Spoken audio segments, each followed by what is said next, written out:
Hello, welcome to week 5 of DMK 301 as we discuss digital advertising ethics. So when it comes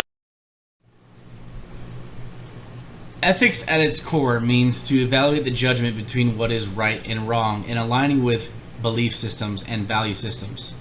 When we do this in marketing, what we're trying to do is to truly align with our consumers' value systems and not to impede on those as we market the benefits and features of the products and services we're offering. One primary approach is to establish consumer trust. The very core element of aligning your ethical systems with marketing is to really build consumer trust.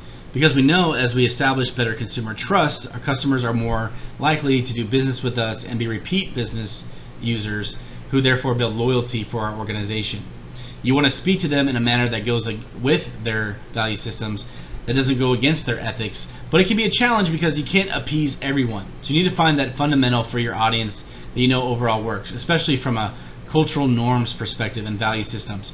If you're doing global marketing, well, there is a fundamental human overall mindset of what is right and wrong, but also local communities and local countries that have different belief systems in how you speak to them and how you communicate your marketing messaging. So it's therefore important to build that consumer trust based on the audience you've identified. The second is to evaluate subjective versus objective advertising.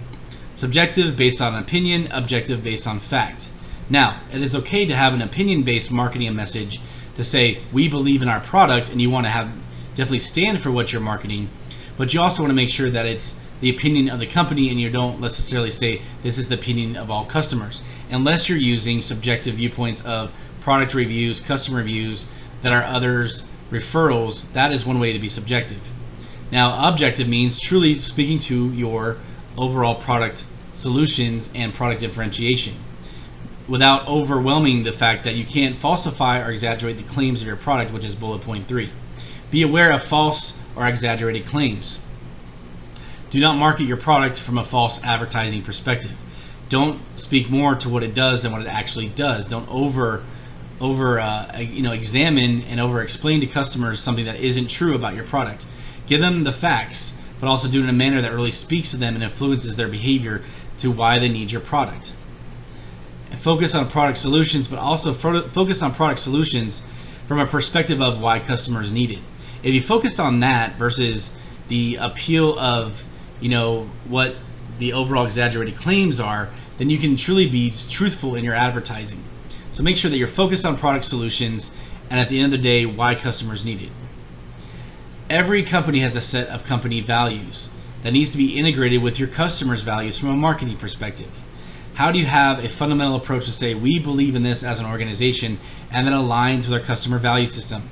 If you have that fundamental approach and that core capability, your marketing efforts should be pretty straightforward as you move forward through each new campaign or product marketing launch.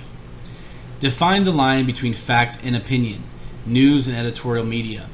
As you're marketing your product or service, it is okay to use referrals or the media critics to promote your product, but make sure you claim that it's not the company's review. You have to be very forthright in the review it's coming from.